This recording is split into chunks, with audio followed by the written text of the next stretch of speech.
Hey kids, I'm back once again. How's it going, everybody? You ready to defend the honor of Grayskull? Absolutely. Got a fun topic today. I'm just going to bring a little something up here and read out the title. Maybe Mark can tell us about the description here. Uh, it's The Girl in the Red Truck, Charlie Brown, an all-time classic in animation.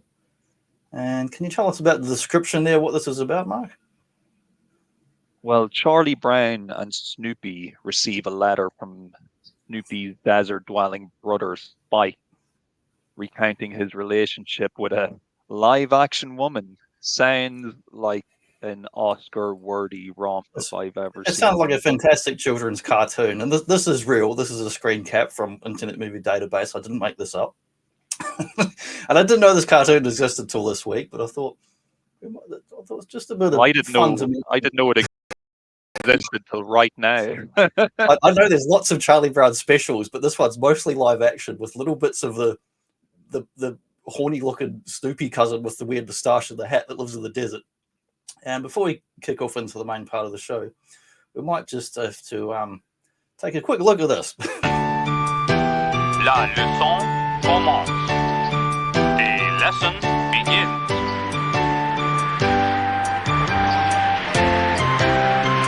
Is that a dog? Oui, monsieur. C'est un chien.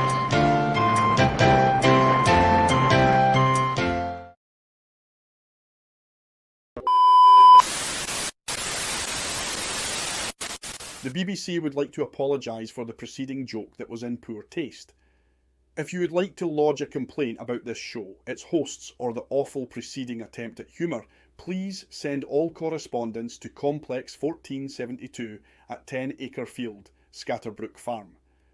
The BBC apologises if the poor humour on this entertainment show caused inconvenience of offence to anybody at all, especially any toad-eating, cocaine-snorting mugwumps that may have been in the audience.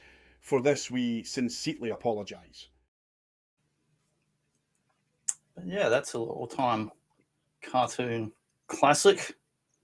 Snoopy's cousin with the live-action lady for no particular reason.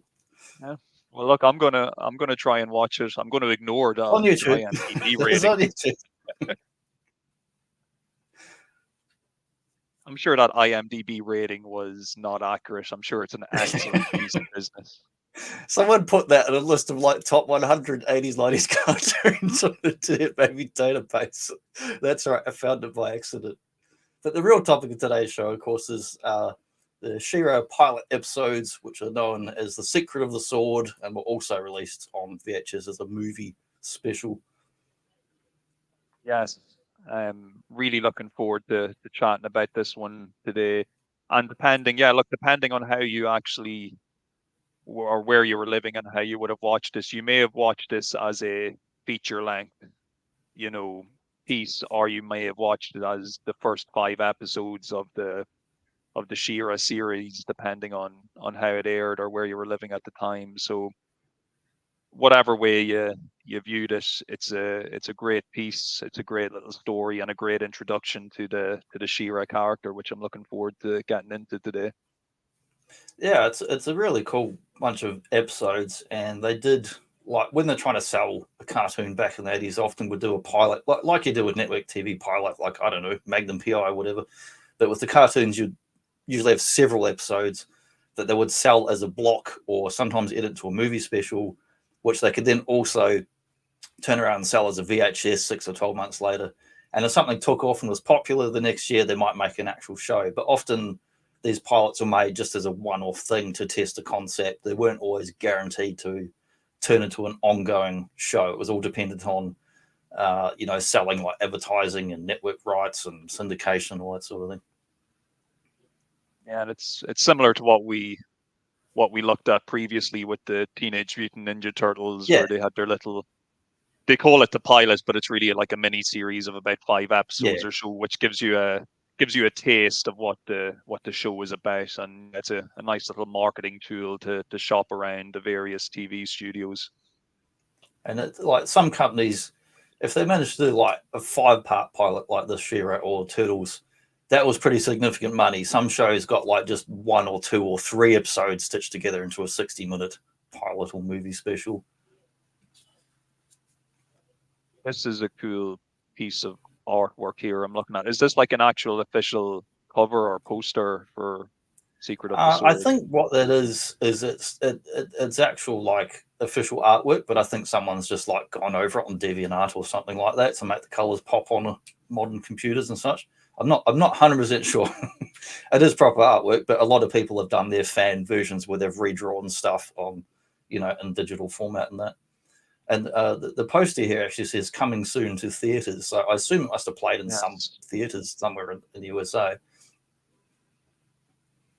As we see Grayskull and the Crystal Castle there as well in the background. Nice little mix of bad guys there. Skeletor standing among the horde.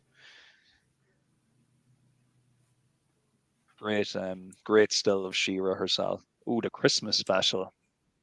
Yeah, that's not in today's one, but also that was another special they put out in VHS, which again, it's some episodes like stitched together to make like another like seasonal movie special. And it's got that Universal rating again, Universal Champion. Yes, I've seen this exact video in my youth. It was a regular in the old video shop, and that kind of logo at the top on the cover, it says the video collection. That seemed to be on like a lot of kids' videos at the time. It must have been like a UK and Irish distributor or something like that. I saw a lot of those videos in the shops back in the day. It's like my first thought when I see like Christmas special for like fantasy barbarian is like, how do they have Christmas? They live in different worlds, and that makes no sense. But then you remember He-Man's mother originally came from Earth or something? And I'm like, okay, well, yeah, they might have had they have some link back to our fictional Earth, and so I guess they could heard of Christmas. It's a loophole. Yeah, just got to shoe it in there somehow, don't we? Yeah. Filmation, what a company.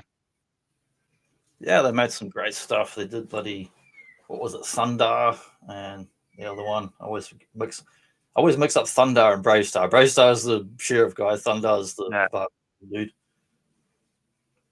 And of course, our old favorite Masters of the Universe, which this show is a spin-off of. And yeah, it's one of those things. It's like you look at this show, especially this pilot. Obviously, you can tell it's a Filmation show and that it's set in that kind of Masters universe. But there's something about the animation in She-Ra that's just a little notch above Masters. Would you agree? Yeah. It's just a little bit nicer to look at. They had a bigger show. As far as I know, they had a bigger budget, and they were able to, like in Masters, they kind of had a set characters. I mean, they did the toy line first and then made the Masters cartoon. Whereas here, they were making a cartoon and they were allowed to basically come up with new characters and concepts and different worlds and different places and kind of creative free reign. And then, of course, we got a lot of them adapted into the toy line. Some of them look the same, some look quite different. But they got to play to the strengths of Filmation and Lou Shymer because they had that creative freedom where Mattel kind of let them said, go nuts, do what you want.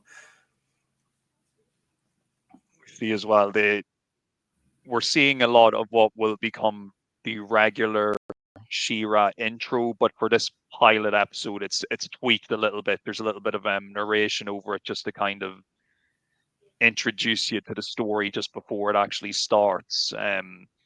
Like it says something along the lines of like, oh, we're going to learn how this woman became the leader of the rebels or something like that. Like there's a little bit of an interlude to get into it. But typically, these images are what you're going to see in every intro for She-Ra. It's a great intro. Intro. It shows off the characters so well. It gets them like really big and in your face, like beautiful character models, and the colors really pop in the backgrounds. And we get the first episode in the multi-part pilot Into Etheria, written by Larry DiTillo, another comic book writer. Yes. And of course, just like all the Masters stuff, this is another Lou Scheimer produced show as well. So you'll be Yeah. seeing that name at the beginning of every episode as And well.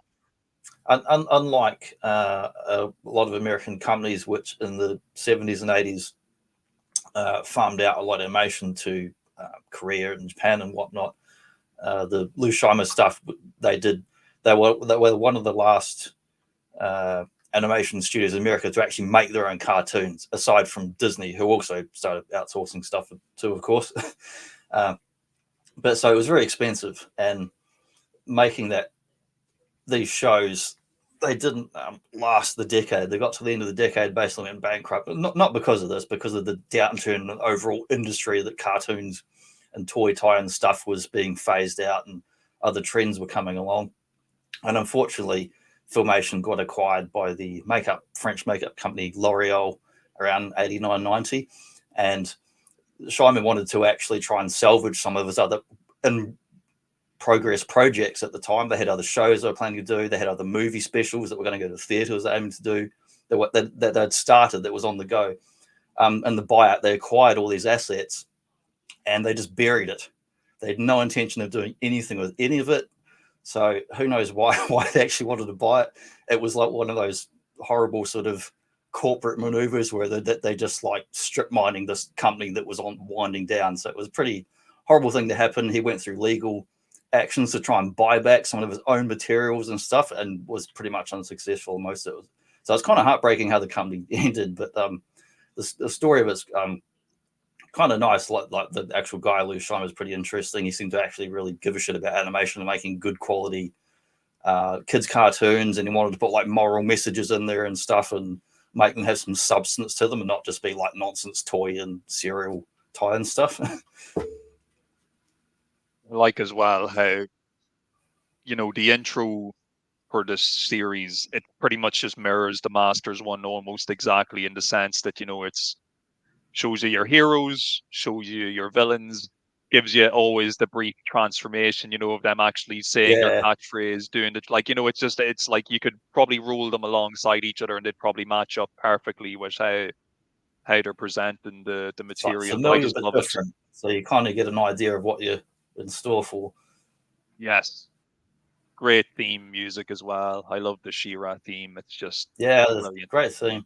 Actually, when I was talking to Zazel earlier in the week doing our Sergeant Slaughter chat, I mentioned we were going to talking about She-Ra and Boba Joe, and he's like, "Oh yeah, when I think of the shows, I always get the She-Ra, She-Ra." I always think of that before the He-Man theme.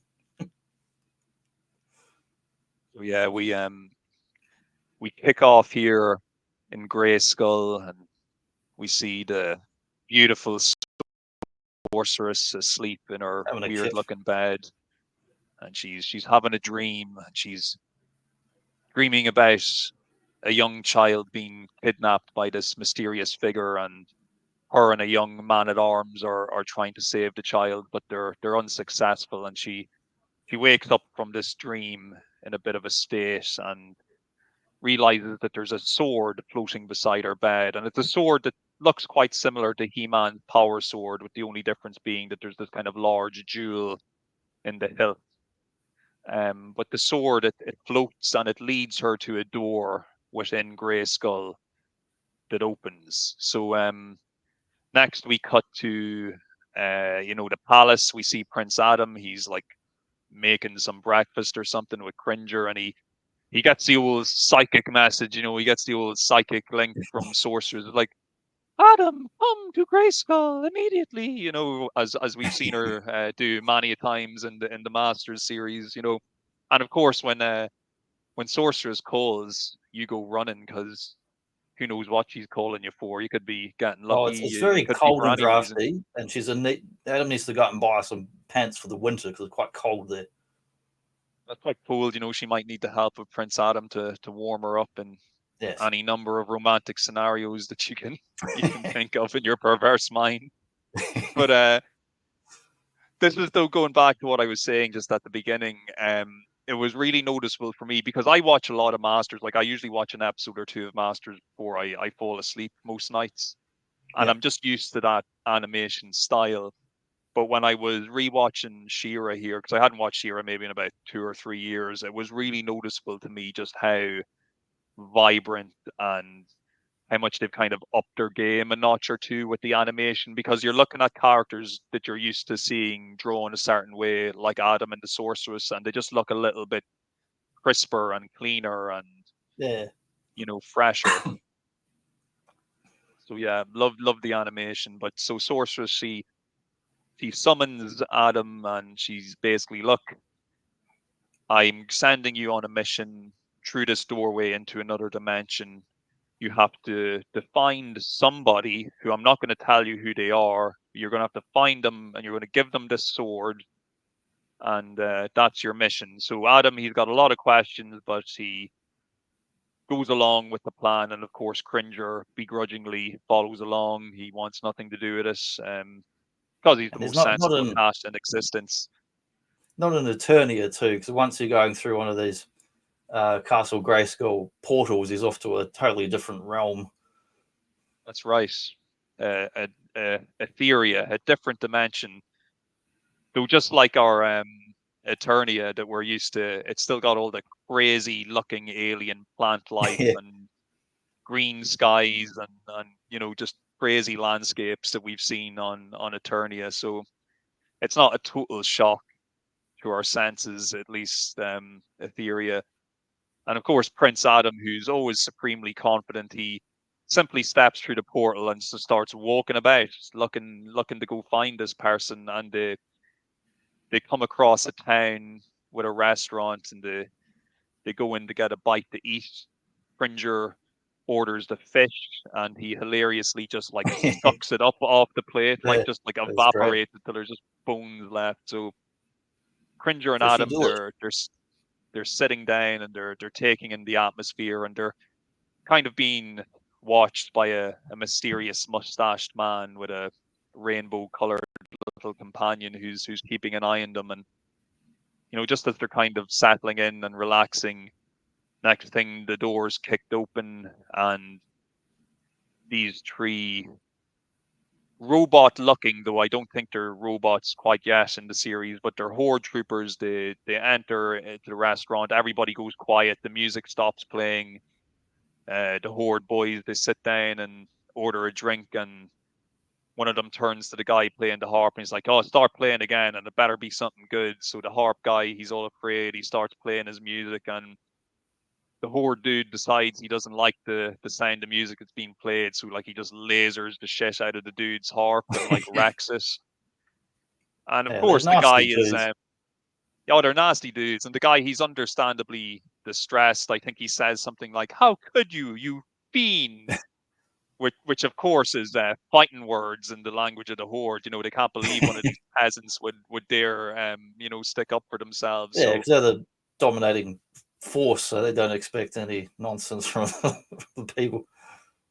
so Adam, he can't stand for this. He gets up, he takes on one of the troopers and dispatches of him pretty easily. And just as the other two are about to kind of jump in and interfere, the mysterious mustached figure lends a hand, and he uses his bow and arrow to disarm the troopers. His name is actual Bo, so that makes sense that he'd be using that weaponry. So the troopers are disposed of, and him and Adam get chatting, and he basically, he likes the cut of Adam's jib, and he offers for him to follow along with him and potentially join a rebellion against the evil horde that's in control of Etheria.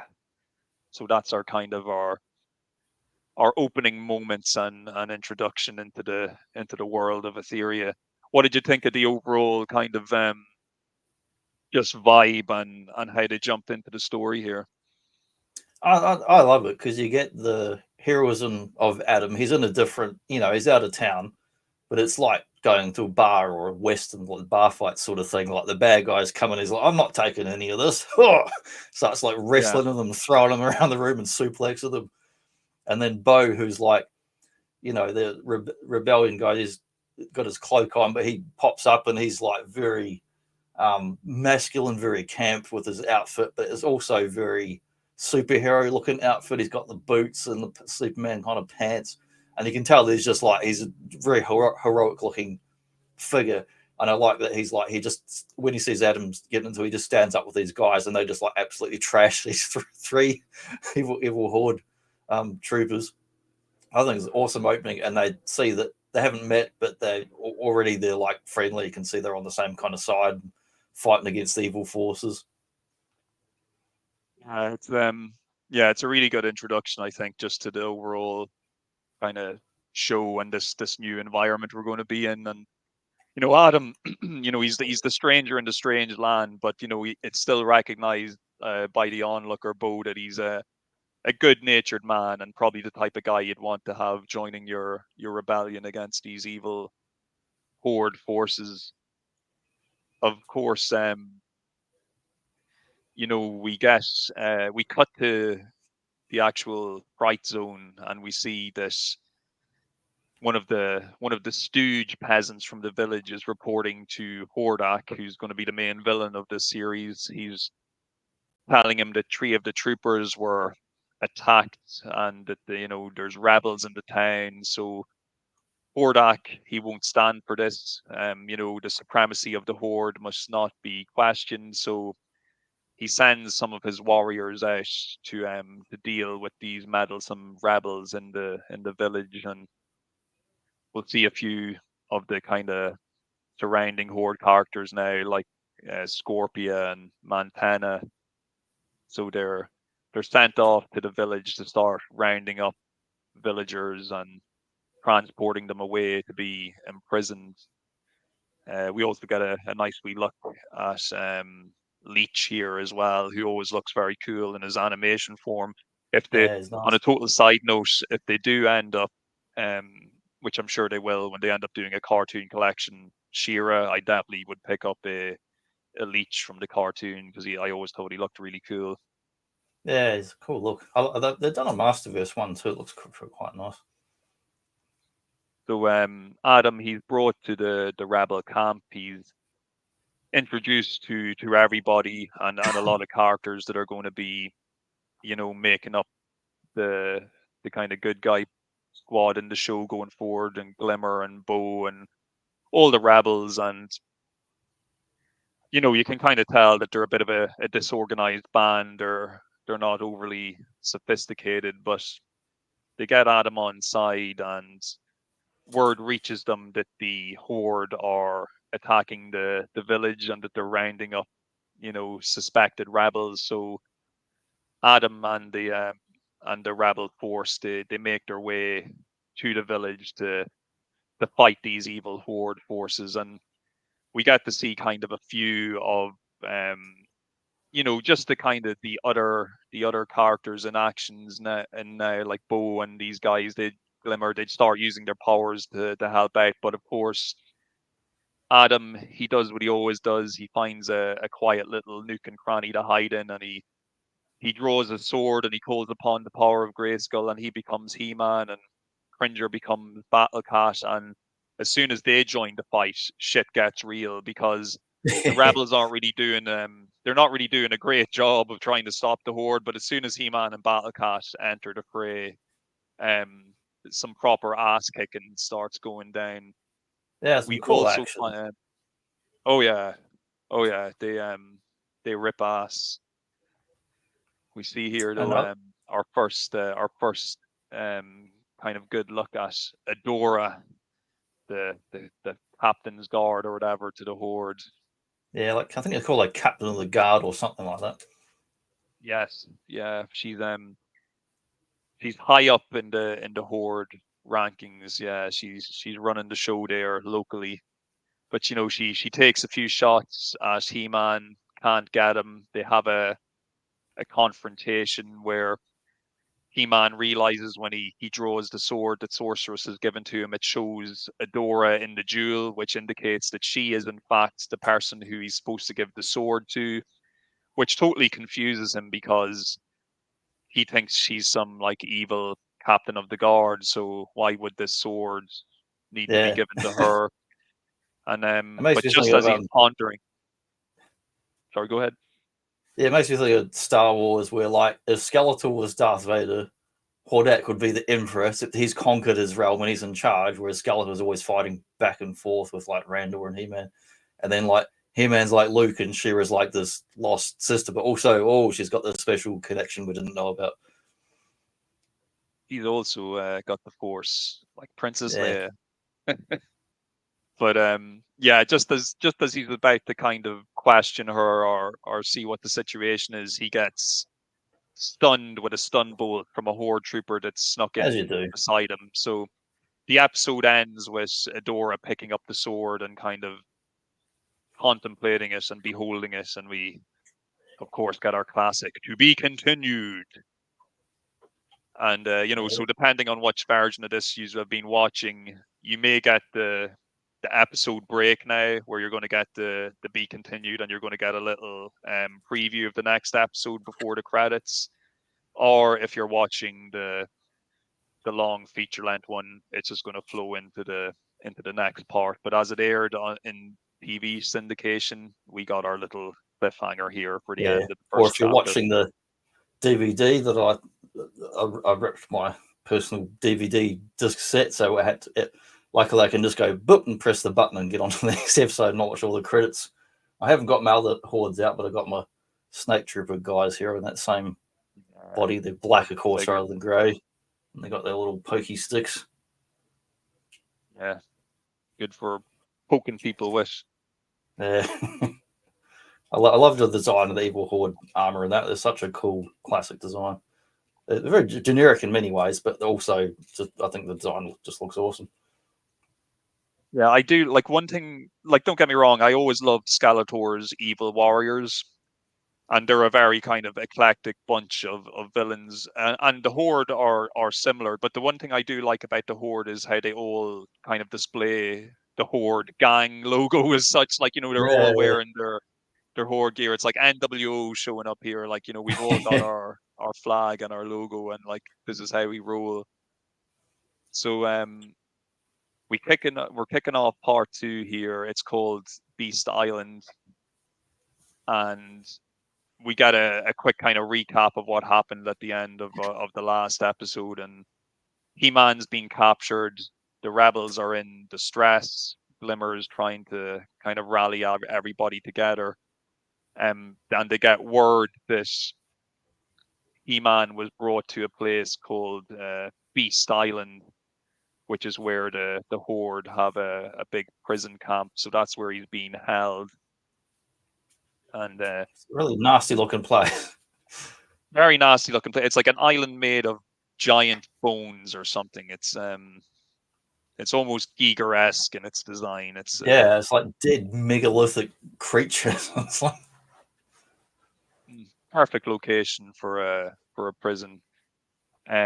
So we see here as well. I always forget her name. I'm actually just going to look her up really quick. the witch. It's Madame Raz. That's her. The magician lady and the rebels. So she's always botching her spells and getting words wrong and stuff. But she magics the rebels up like a flying ship that they're able to use to travel to Beast Island. It's basically a boat that floats. It literally is like a flying boat.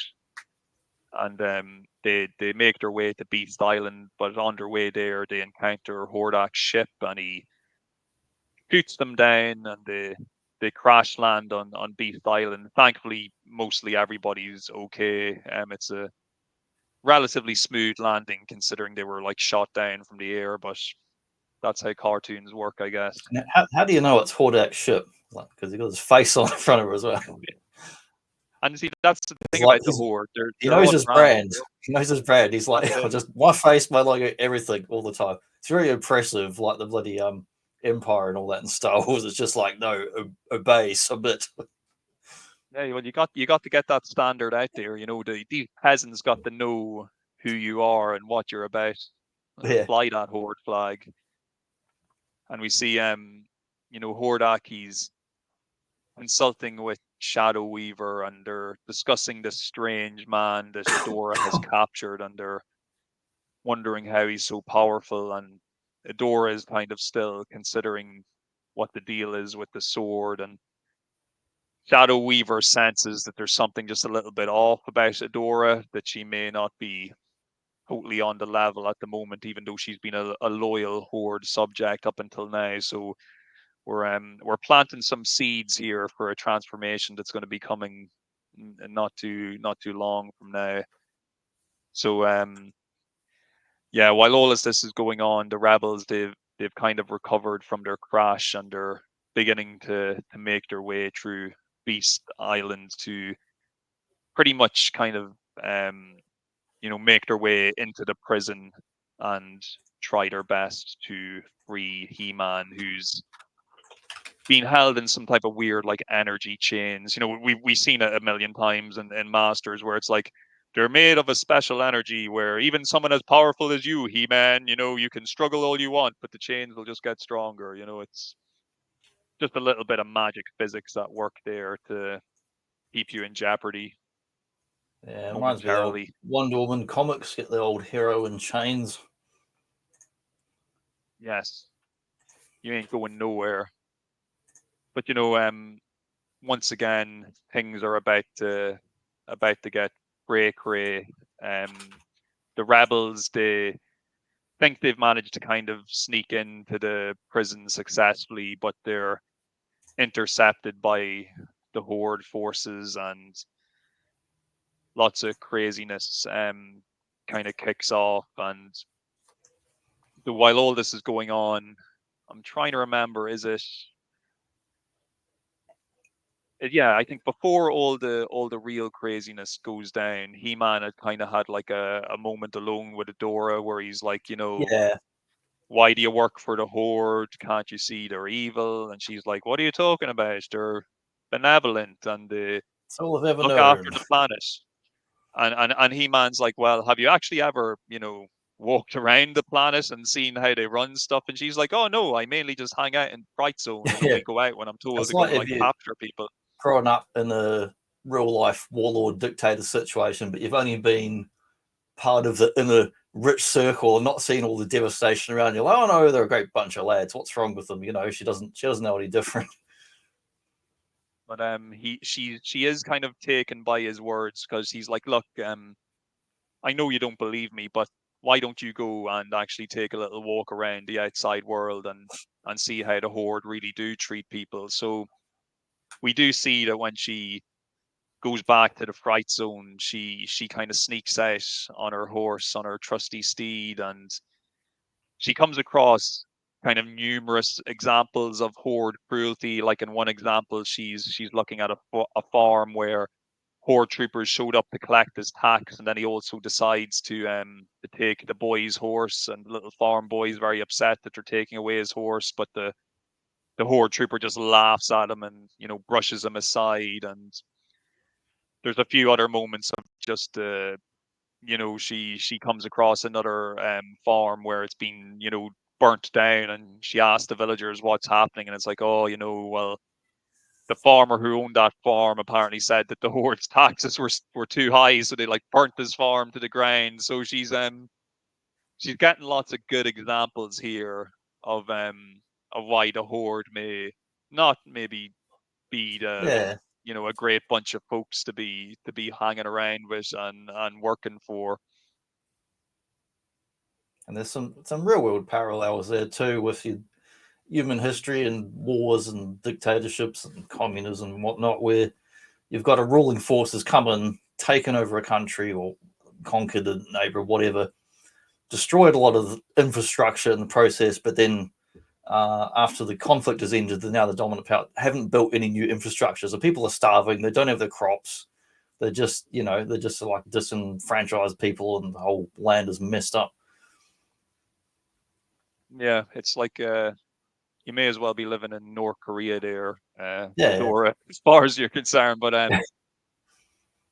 so look, she's taken all this in, and the evidence is it's right in her face, like it's undeniable, really. And yes, I had a bit of a brain fart earlier. I couldn't remember who it was who'd actually freed He-Man. It's KAALL. He had kind of, when the rebels are kind of intercepting the prison, KAALL kind of branches off away from everybody pretty else, quick and he's thing. able Well, to I don't remember. I deactivate don't remember that's it. chains. And so yeah, he's able to deactivate the energy chains, and He-Man's able to escape. But as the rebels and He-Man are about to escape, he offers to stay behind just momentarily because he wants to do a little bit of damage and send a message to the Horde. So he pretty much smashes up the main prison tower and like collapses it in on top of the rest of the prison, which puts an end to the prison of Beast Island. Pretty much, there's you're not going to get too much use out of it now. And as Yeah, the he's done his Samson episode Hercules ends, trick and correct the joint. yeah, just wrecked the joint, totally trashed the place. And the episode ends with Adora, confronting Hordak and Shadow Weaver in the Fright Zone, and she's like, what's the deal? I've been out. He's a bit of an evil bastard after all. Yeah, it doesn't seem like you're treating the inhabitants of this planet too well. Like, what's the deal? I thought we were the good guys. And Hordak, he's trying to kind of sweet talk her, and he kind of gives Shadow Weaver the Iggy that, hey, look, you better go do something about this. She's asking a lot of questions here.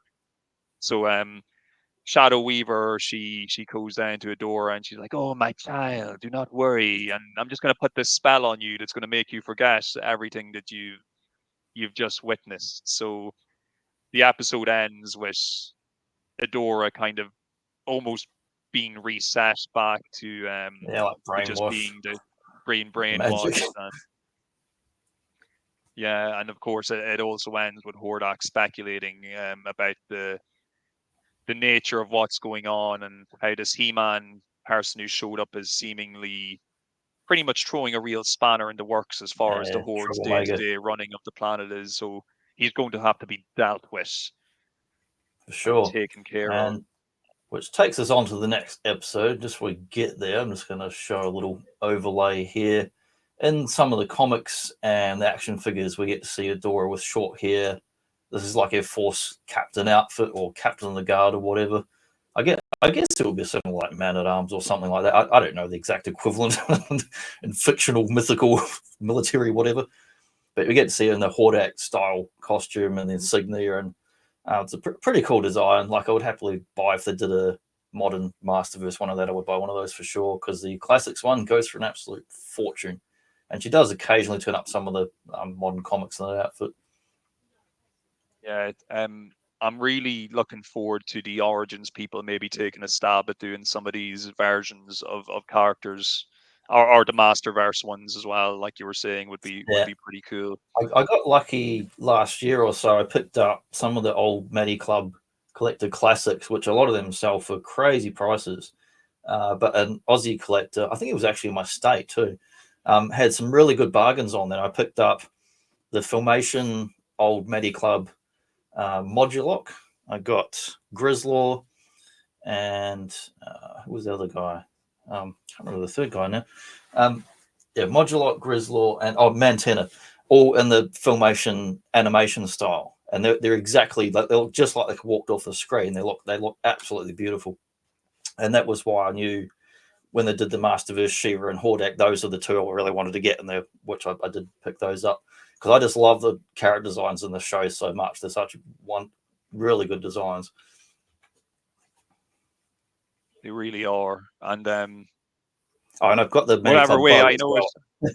I know it sounds weird or whatever, but I think we might have mentioned this off here. There's something about the way these the Shymer female characters are drawn and designed. Like, they know how to draw like a gorgeous. They're pretty much all Wonder Woman.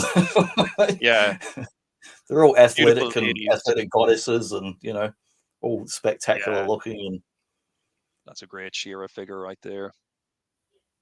And I have with the long. She comes with 2 heads. I go with the long hair and long cape, because it just looks awesome. Of course, this episode is it's called She-Ra Unchained, which could also be possibly a racy romance fan fiction. Could be. If you go on Amazon, I'm sure there'll be plenty of things with titles like that. But yeah, we see once again the Fright Zone, and Hordak and his team have constructed this device which can transport large land masses to the realm of the lost, where they'll never return again. And we we see that this machine is actually powered by the strength and will of good people, essentially. So the Horde have been rounding up slaves and rebels and people with a bit of fighting spirit in them, and they basically throw them inside this glass cage, which drains them of their willpower, and their willpower Is is it the then glass used cage to... of emotion? Yes, yes. And yeah, so their willpower, it powers this evil machine that Hordak has constructed, and he's going to try and use it to totally displace the rebels, because he knows that they all hide in the Whispering Woods, and he thinks if he can just move that entire geographical location into the other dimension, into the realm of the lost, it will get rid of the rebels once and for all. And if you have the technology, it's a pretty good plan. Yeah. Why not? Like, why would you go to battle when you could literally just like disappear them out of existence, as far as Yep, you're might as concerned? well. So we see this Prince Adam and Cringer are still mingling in the rebel camp, and they're discussing their next plans. And Adam has his own concerns about obviously getting back to Adora, because he still had a mission at the end of the day and needs to kind of see that through. So he more or less kind of decides to go off and do his own mission of dealing with Adora, while the rest of the rebels decide they're going to bust out their spiritual leader, essentially, and their kind of head of the rebellion, Angela, who's also being held captive by the Horde at the moment. So the two groups go off on their separate missions, and I love the kind of classic bit of, it's real, your Indiana Jones or any of that classic thing where the good guy, he jumps one of the bad guys and Yeah. steals his outfit, dresses up as him. And they do a little tell where we see Hordak is watching the troopers walking up the mountain, not unlike Shredder watching the turtles on these magic monitors, but at least Hordak has actual magic and science, so the displaced cameras make sense. And they show a little hint of He-Man's hair out the back of their helmet, but that's just for the audience in case you weren't paying attention, so you know it's him.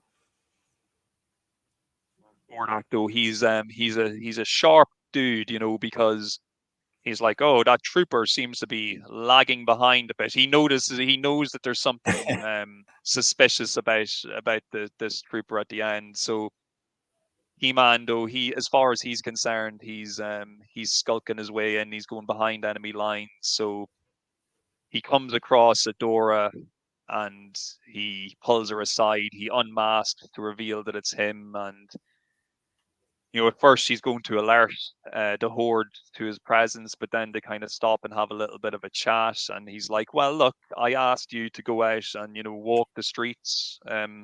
Not to accuse her of being a streetwalker or anything, but I asked you to go out and, take a look around and see what's going on. And Adora's like, well, I did see some possibly questionable things that I can't completely explain, especially since I've recently had a spell put back on me, so my memory's not the best. But just as they're about to have a little bit more of a heart-to-heart, all of a sudden He-Man is captured because, Hordak, like I said earlier, he was a bit suspicious of the trooper and kind of sussed that there was somebody trying to sneak in to the fright zone. So He-Man is captured. We think all hope is lost. Adora is like, oh, well, fuck this, I'm going to go to bed. So she goes to bed. And just like the sorceress earlier in the episode, she has a dream, and the dream causes her to awaken, and she's drawn towards the power sword, and the jewel in the power sword shows her an image of the sorceress, who basically explains to her what's going down and how the Horde are evil and how she must help He-Man. And this He-Man, he's more special to you than you'll ever know, which is a little foretelling of a reveal that we're going to get shortly. Essentially, that As long as He-Man it and doesn't She-Ra get creepy are like Star Wars, I'll be happy. yeah. Oh yeah, yeah. Don't worry, we're not going to see any Don't go brother there. and sister kissing. Thankfully, in this, that does not happen. Just some firm embracing. That's all. Exactly. So the sorceress, she explains the deal to Shira, and Shira gets the intuition, to hold her sword aloft and proclaim, by the honor of Grayskull. And I know I was saying Shira, I should have said Adora. It's Adora. Adora holds up the sword. She does the transformation, and she becomes Shira, the Princess of Power, the gorgeous, I love the beautiful transformation Princess of sequence because Power. we already know the He-Man one, of course, we've seen many times, and there's a couple of stills there like that. Effects in the background, always a great sequence, looks beautiful. Now we get a different variation of that different character, but it still looks just as spectacular. Yeah, it's a really beautiful piece of animation, and one they're going to reuse over and over again, just like they do with the Well, so He-Man you one should, in because they Masters, did it and so so you well. should. Yeah, it's beautiful. It's It's perfect. like It's those perfect. Japanese robots when they combine in those 70s cartoons, they use the same bit of footage, but that piece of footage is often done at more frames and in higher detail. So you want to use it. Don't want to waste your money recreating it every time. So Shira, she rushes to He-Man's aid. She busts him out of the glass case. Just like He-Man, she also has super strength, so she's easily able to free him. And she can fly on a Beats the horse, and her sword has magic powers. Take that, here, man. yeah. You could say that she's superior to He-Man in many ways, And she if has you're like if a you're to kind of kind of break it kinship down. with animals, like not unlike the Disney princesses sort of thing. And her steed, her flying steed, is known as Swiftwind, I and love just Swiftwind, like the best. yeah, brilliant, and just like the way it's a similar deal to how He-Man and Battlecat work. Swiftwind is basically going to be her steed that's going to be with her all the way. When he's not Swiftwind, he's just her normal horse called Spirit, just like the way Battlecat is just Cringer when he's not being Battlecat. So yeah, Swiftwind, great character, a noble steed that And he gets anybody good would want by dialogue in their the side. show too. Like he's a really great character. Yeah, he really and it's not the same type of deal as Battlecat, where Battlecat's all about kind of brute force and intimidation. There's a little bit more depth to Swiftwind as a character, and he's good for the old one-liners too, which is always Yeah. appreciated. But so we get this reunion of sorts between He-Man and She-Ra, and I believe she refers to him as brother, and even though it's not fully explained just yet how she knows that, even though Sorceress kind of gave her the Iggy, so they both decide to briefly go their separate ways. He-Man's going to fight off the horde and try and destroy the machine, while I think She-Ra goes to free the rest of the slaves and other rebels who were rounded up earlier on to be used in the emotion willpower whatever distillery machine. We should probably mention as well that when He-Man was captured, he was also being used to power the machine, and because He-Man is a And man that of Superman absolute phone iron box thing. will, yeah, he powered it. He actually overcharged it. He was so powerful, Well, there you go. Blow a gasket. lots of strong will I love being seeing provided by She-Ra He-Man. do like the Hulk lift of the big rock. She's like, oh, Wonder Woman. She's like so powerful. Awesome. We got that She-Ra theme kicking in as well as these action scenes are going down, which gets the old adrenaline pumping. And after everybody's kind of been dealt with, we see He-Man hop on the back there of Swiftwind, and him and She-Ra get the hell I out get of to see there. some of Hordak's transformation too. I mean, you see through the series he does lots, but here his whole arm turns into a big cannon, which is awesome. I think that when Mattel eventually get round to doing the cartoon characters from this series, if they're going to do Hordak properly, they're really going to need to include loads of like interchangeable arms and stuff for doing like his rocket hand Yeah, I or wonder if they will or not. Like they did with the Masterverse one, he comes with a whole arm, you just pop off and you got that one. And then they've done regular Hordak, Buzzsaw Hordak, and then they've done the Turtles of Grayskull Hordak, which is basically the animation one. So I'd say they're going to use that one because it's already those colors and maybe swap some parts. even just include as one solid plastic piece as him in rocket mode, just to have, you know, Yeah. I don't expect them to do actual transforming tooling for him to become a Yeah. rocket, but if they He actually just does included that. does a lot of transformations, and I mean, it doesn't get into it. It gets into a little bit in this miniseries, but over the course of the whole storyline, Skeletor uses more magic, whereas Hordak can use magic but prefers technology. He just likes it better, but he can also use a lot of magic. So now our next chapter, reunions, and now we're going to get a lot of origin and backstory to kick this off. So it Yes, starts off a lot of with the backstory. She-Ra and He-Man, they're having a chat in the Whispering Woods, and She-Ra hands over the sword to He-Man, which then uses its powers to pretty much give them the whole backstory of what happened. So we find out that back in the day, back on Eternia, Queen Marlena and Randor, we know they had a kid called Adam, but it turns out that Adam Yep, also I had a knew twin that. sister. He had a twin sister called Adora. So it was Adam and Adora, the twin children of Randor and Marlena.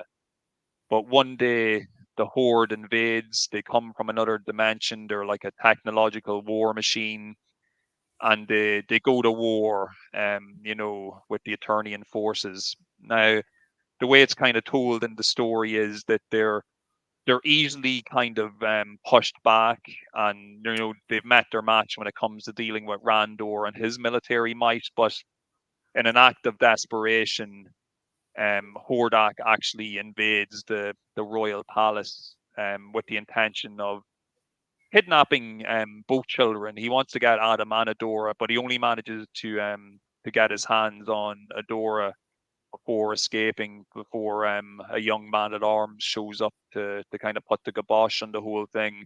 And I love the Um, Queen's busting a move on Skeletor. yeah, she flings him because he'd been holding her hostage there. And for Skeletor, we also learned that Skeletor was actually once part of the evil horde and was part of Hordak's invading force. But as Hordak flees with Adora, Skeletor is left behind. Hordak and the rest of the forces end up fleeing Eternia, but Shredder is left to essentially rot and, you know, has to make his own way. So we get that Take that, piece young of apprentice. we get that piece of backstory which explains the origins of Adora and how she came to be, and I you like know, how it following neatly on from that. fits in with He-Man without messing up what we already know.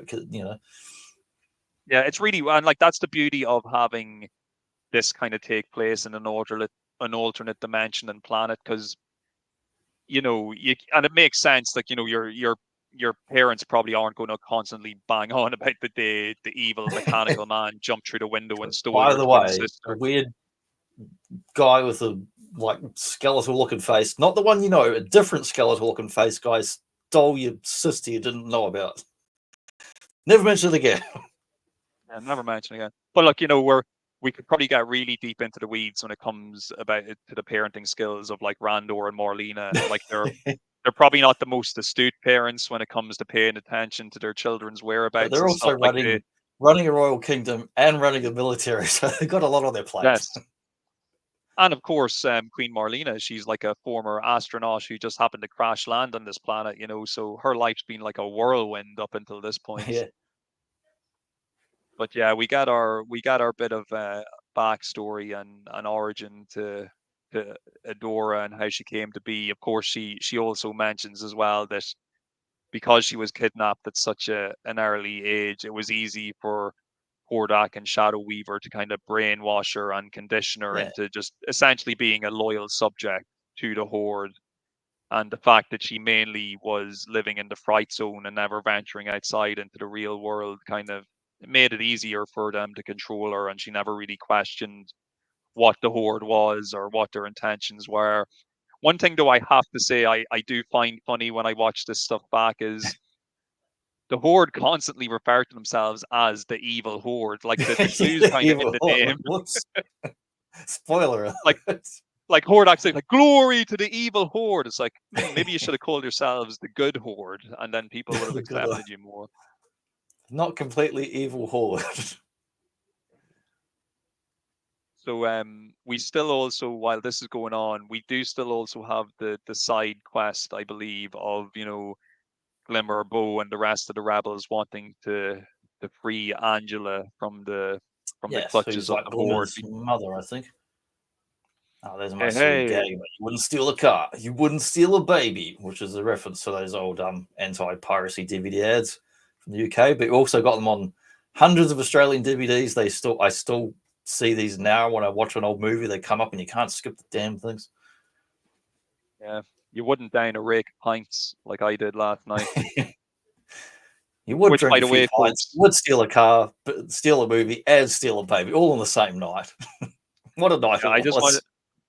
I want to apologize as well to everybody listening in today that my brain's not really firing on all cylinders. I am a little bit hungover, which is why I'm misfiring on That's people's right. names No, and nobody forgetting noticed till you told them, characters and right? stuff. So, yeah, well, look, the guilt was too much. I couldn't keep it a secret any longer. It's not like the previous other. I mean, I haven't had any booze in a couple of months, but most of episodes 1 through 30 have had a fair bit of whiskey when we're sitting there talking. So, as the story continues, our heroes they launch an expedition to where Angela's being held captive, and it's kind of she's in this place. It's kind of like they're almost like harpies that are have imprisoned her, or that Hordak has imprisoned her among. So He-Man, She-Ra, they get to work on trying to free her, which of course they're successful at because we've essentially got the dream team working together now. It's like as if Wonder Woman and Superman just came together to start like kicking ass. Like there's pretty much no task that they're not going to be able to accomplish, and there's no force that's going to be able to beat them. So they easily free Angela from the clutches of these vicious harpies. And Hordak, he's not happy about how all this is going down at all. He goes to intercept them and confront them, and this is just all happening while Adam's pretty much laying out to Adora, look, we've helped the rebels now.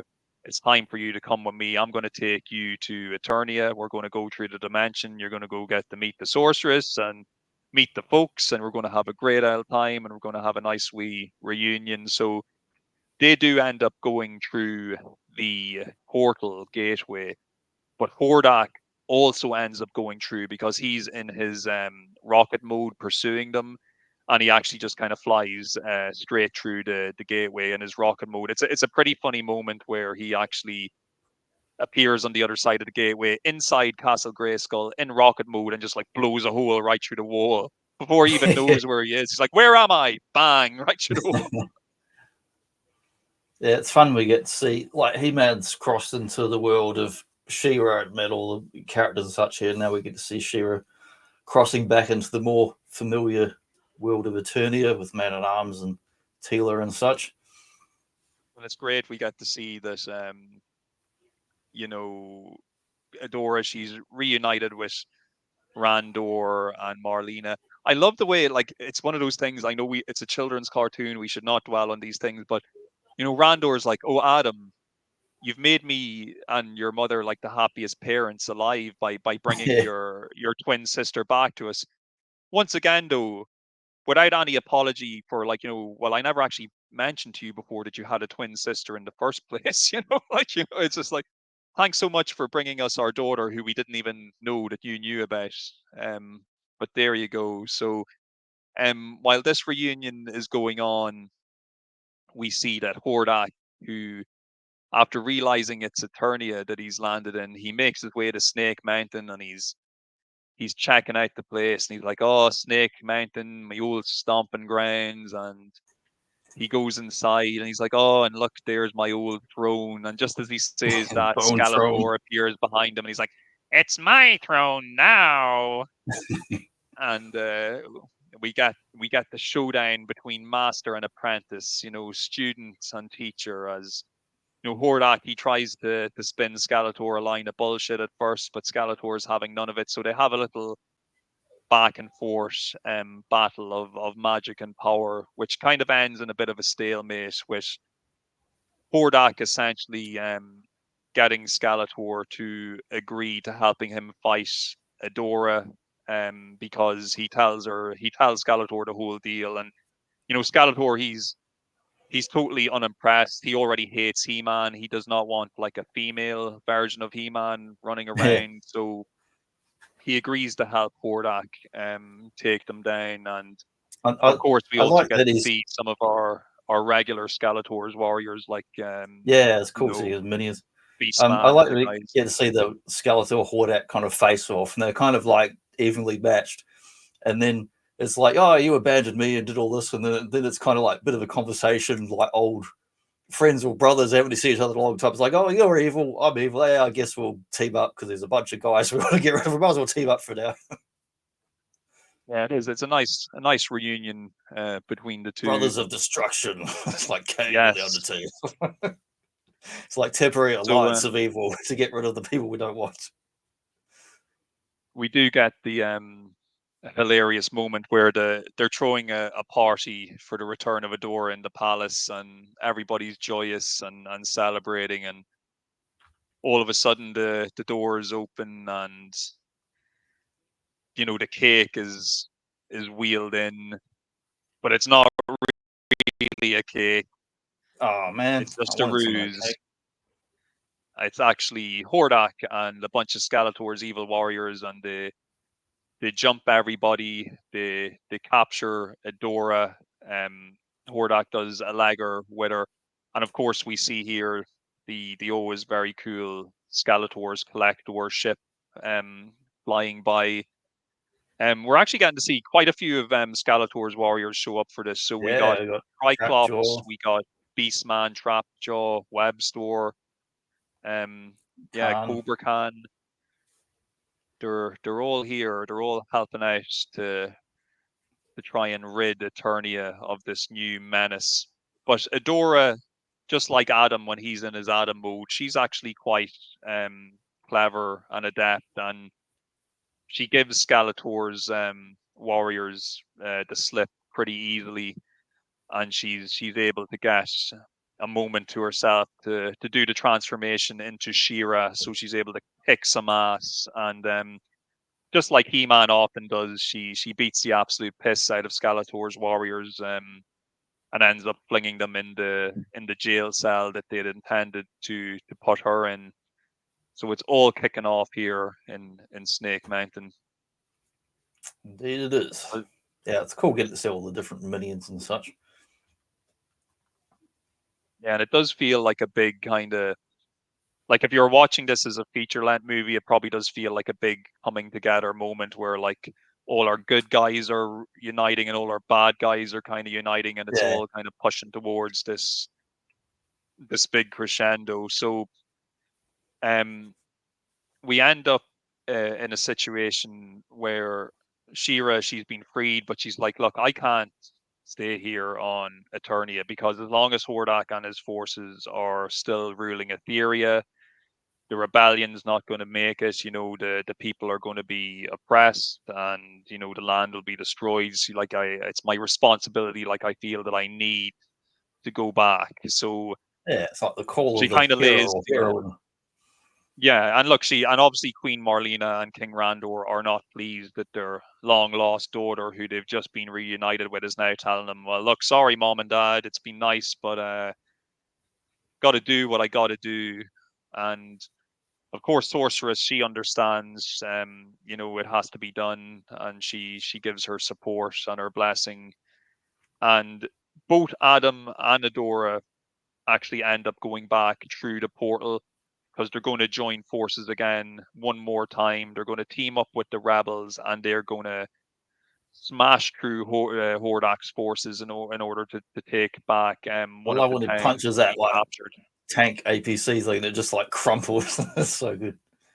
Yeah, it's so good. It's so good. And like they make great use of, when you need He-Man to kick ass, but you can't have him kill anybody, just send a load of robot vehicles against them and just watch him destroy them, which is always fun.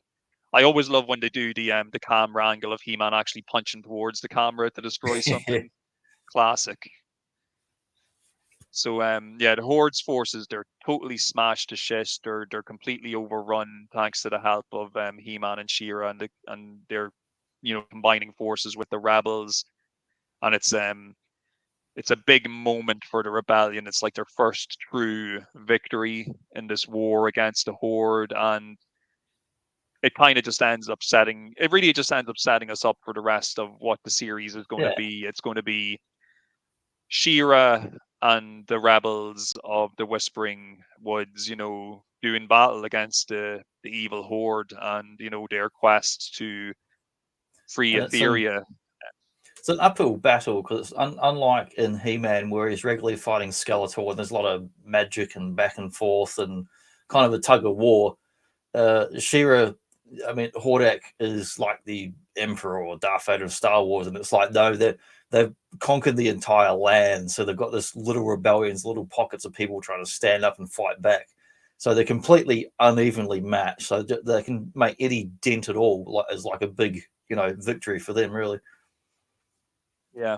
And look, it's one of those things, like, it's as clear as day. If it wasn't for the inclusion of the now superhuman She-Ra, they'd have no chance, really. Like, yeah, no, they wouldn't. Because she was with the bad guys, but now she's changed over. And this is one of those things that kind of carries over from Masters, where, like, I don't really have a problem with the surrounding good guy characters in She-Ra, but, like, as far as, like, powers and abilities and stuff go, like, She-Ra really doesn't need any of their help at all. Like, she could do anything they could do, and it's just like He-Man when he has all his friends, like, oh, thanks, Stratos. Like, Jimmy, Lois, you're not helping. Stay home. Get out of the way. Yeah.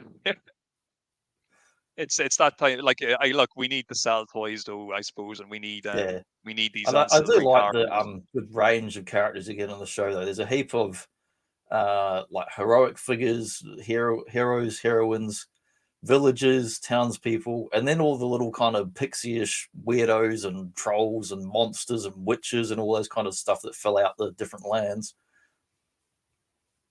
Yeah, it's no, it is a great cast of characters. It really is, and we didn't have to see the most annoying character of all yet, because I'm not sure if it turns up until the post episodes. That little lookie with the high pitched voice.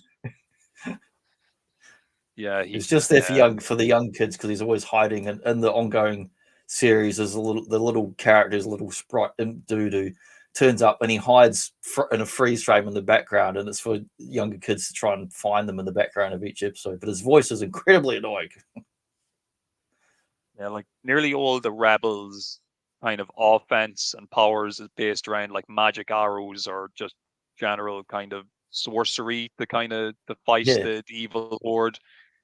It's really only Bo that seems like a kind of, like, he may have been maybe a military trained, skilled warrior. Yeah. The rest are kind of like a cobbled together bunch almost, but still, with the combined forces of She-Ra and He-Man, they are able to tackle the Horde facility, and we see once again Hordak's like, well, F this, I'm bailing. So Shadow Weaver does the whole, well, I'm just going to, like, magic my way out of here, while Hordak transforms into rocket mode, is like, I'm out of here. So we got the nice aftermath where Angela takes her rightful place, sitting on her throne. Yep. She's even better looking than their own daughter. Good Yeah. genetics. Yeah, well, that, like, man, the women in these Lou Scheimer cartoons, like, it's like a bloody parade of just beautiful women. He's got Well, I do like that. Sorceress Tila, Marlena is a MILF, Glimmer, Angela, Adora, just beautiful women. Like, yeah, but one of the things I like is they do come across like classic superhero type looks and costumes and colors and that, pop out for animation. But they're also like genuinely feminine in that as well. They're not like trying to be exploitation style, You got a nice moment at the end of this episode, and it's kind of wrapping up the whole mini series story arc here, where He-Man and She-Ra, they say their goodbyes to each other, and He-Man gives her the salute, as like good luck, Shira, Princess of Power. I think that's the Sand I have to People say, salute, isn't it? yeah, all those little bits they did at the end of every He-Man episode where it's like, you shouldn't do this and you shouldn't do that and be careful doing this. He-Man at no stage He's holding ever, it it tells you, do not hold the sword like this. Do not hold the sword by the blade. You will cut quite your sharp. fingers. But I do it all. He does it all the time, does it every Yeah, episode, but he never tells kids, don't do this, that's a good pick. I hadn't thought that one. That bit comes to the end of the episode, and you see like Swift Wind flying off, like and She-Ra waving. I'll just go back one, so I like down this bottom corner here. We get to see Battle Cat and Swift Wind together. Is like cool just seeing them. It's nice, yeah, seeing them alongside each other. I was almost going to Very get nice. the old Matty Classics Swift Wind last year. I saw it on eBay, but the price is already way up, and I was thinking about getting it even at the crazy price just to go with that Masterverse She-Ra. Because they're not ever going to redo that figure in 6-7 inch scale. But then the price went way up again. I was like, no, it's just like twice the price of a Transformers Titan to get. And I was like, no, it's just too much. And I really love it. I just wish I had it to go with that figure. Oh, look, be patient, Johnny. I'm sure while you may not get a Masterverse one, they'll probably will end up doing an Origins one that you can do a bit of. If they do, it'll be all that bloody online things. Because even the what's the name of the mechanical horse in the Masters one? I've got it over there. I can't remember the name of the thing. Yeah. But the one that they first marketed with Stridor. Fisto. Yeah. Then they did the other evil colored one of that, and I was looking forward to that, but then doesn't come out in the stores and can't get it Australia. It's like, oh. But anyway, She-Ra's awesome, and He-Man's awesome. I got the box set on DVD last year, so I got to watch the whole show from beginning to end right through over like 2 or 3 weeks for the first time, having only seen a bunch of random episodes as a kid, not that much of it. And I still don't have the He-Man DVD set, so we're getting that next. They always have these mid-year sales here, and there's plenty of stock of the Australian release of it. So next sale time, I'm going to pick up He-Man and watch that all the way through as well. Although there are a lot of these are on YouTube as well. I mean, He-Man is. I'm not sure if all of the She-Ra is on YouTube, but He-Man is. There's a lot of them there. There's a good few episodes definitely on the official. It's the official Masters of the Universe YouTube. Page has a lot of the stuff. But yeah, look, I'd highly recommend to anybody who took the time to watch or listen to us today, if you have not seen this, it is up on YouTube in its entirety. This mini series, you can choose to watch it either as the 5 separate episodes, or you can watch it as the kind of feature length, Secret of the Sword special. So, whatever way you like to indulge yourself, by all means, it's there. It's free. Go take a look at it. Yeah, it's an excellent show, very well made, good writing, good animation, good themes and story. And I think it really stands up as a show that's very watchable. There are some elements in it where, I won't say they're dated, but some are more childish for younger kids, but it's kind of a show that has darker themes in it about oppression and military and abuses of the people and that. But then you've also got quirky little animated spritey characters that are kind of aimed at the younger audience, and they can grate on my ears sometimes as far as some of their voices. But the overall story and heroism in the show is storytelling is just like fantastic. I love it. It's one of my all-time favorite cartoons. Yeah, here. I absolutely love it. Great show. And like I said, I hadn't watched it really probably in about 2 years before I rewatched the pilot. So now that it's kind of back in my rotation, I'll probably end up just watching the rest of the series through now that it's in my mind again. Yeah, you can go off to dreamy, sleepy Adora land and land of the dreams, listen to that theme songs and the musics. You would dream of Adora, definitely. But yeah. What are we going to be talking about next week, Johnny? Oh yes, thanks for reminding me. Let's see if I can click a thing here, because I believe, yes, I got several shows lined up.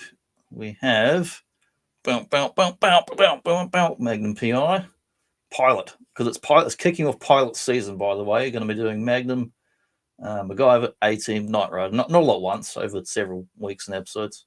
If you did all at once, we'd just be here for like 24 hours or something ridiculous. But no, thank you. I need to sleep and go to the toilet and do other things. It's going to be good. I'm looking forward to dipping back into the pilot episodes of some of these great 80s shows I grew up watching. Yeah. So can't wait. And I just Magnum finished PI. today reading Tom Selleck's memoir, not biography. It's a memoir because it's it's your 300-page paperback, but it's all about his career in TV and film, not so much about other stuff. He mentions family and stuff here, but he says at the start, look, this is not a tell-all biography. It's a memoir about my career in TV and film, so you know at the start what you're in for. And it was a real enjoyable read. I just finished reading it this week. My missus gifted it to me. I want to say it was either last birthday or Christmas. I don't remember, a few months back, but a good, real enjoyable read. It only came out in the last 12 months. No, sounds good. Sounds good. Have to check it out. Oh, yeah. I'm going to play the outro and we'll catch you all next time. See you later, folks.